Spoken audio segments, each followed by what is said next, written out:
Hi, you're watching the Android Authority channel. I'm Kate. Among the many magical things that my Android handset lets me do, mobile photography is one of my top favorites.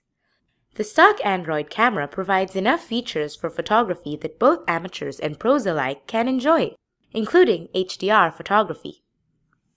What is HDR? How does the Android camera's HDR feature work?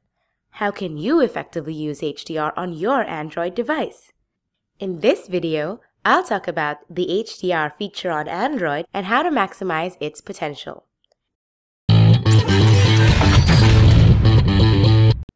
HDR stands for High Dynamic Range. This imaging method involves taking 3 or more pictures of the same subject at different exposure levels: an underexposed image, an image with normal exposure, and an overexposed image. Professional photographers then use photo editing software to combine these images into one with more detail and equal exposure. HDR on Android uses the same basic principles but needs less manual intervention. In a nutshell, HDR on Android fixes exposure imbalance, especially with photos shot in bright or dark settings. This correction produces photos with more detail than usual imaging modes can produce. Before proceeding, let's check first whether your camera supports HDR. The best way to find out is to look around in your camera app. On most Samsung devices, you'd usually find it under the list of shooting modes in the camera settings. On certain HTC devices, such as the One X and Desire X, it's under the camera scenes section.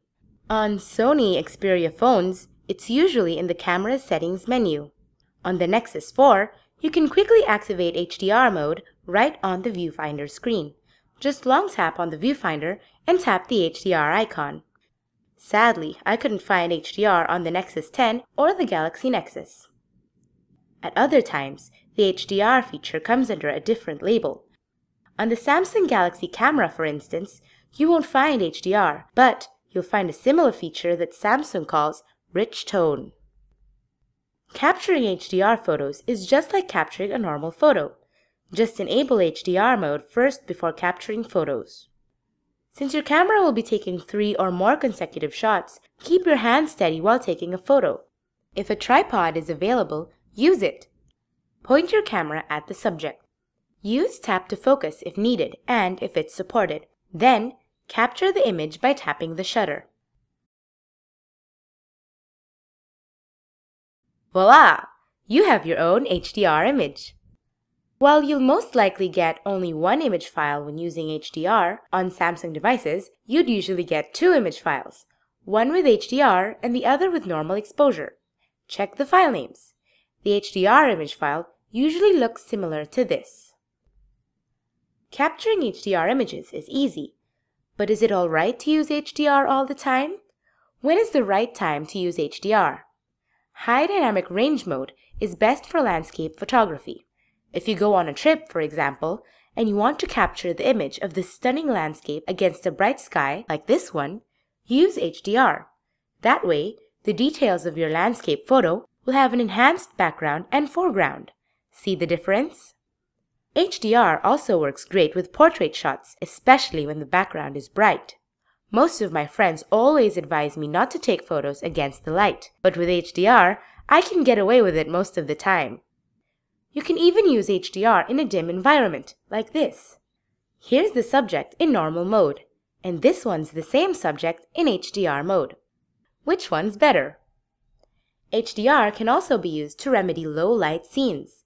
If the place is dark and you don't want to use flash, use HDR. You'll get improved photos if you do. HDR is a handy feature on any Android camera, but there are certain limits to its use. For instance, HDR won't work well with moving subjects because HDR mode takes 3 or more photos in succession. Another occasion where you won't want HDR is when you want to capture realistic colors on your images. If so, disable HDR because it will alter the colors and exposure of your image. I showed you earlier how to check for the presence of HDR on your Android device. If you can't find HDR anywhere, your device most likely doesn't support it. But that doesn't mean you can't use HDR. You can still capture HDR images with the help of Android apps. The HDR Camera Plus app, available on the Google Play Store, is one such app. It lets you capture HDR photos and instantly edit your work within the app. Let me talk a bit about how this app works.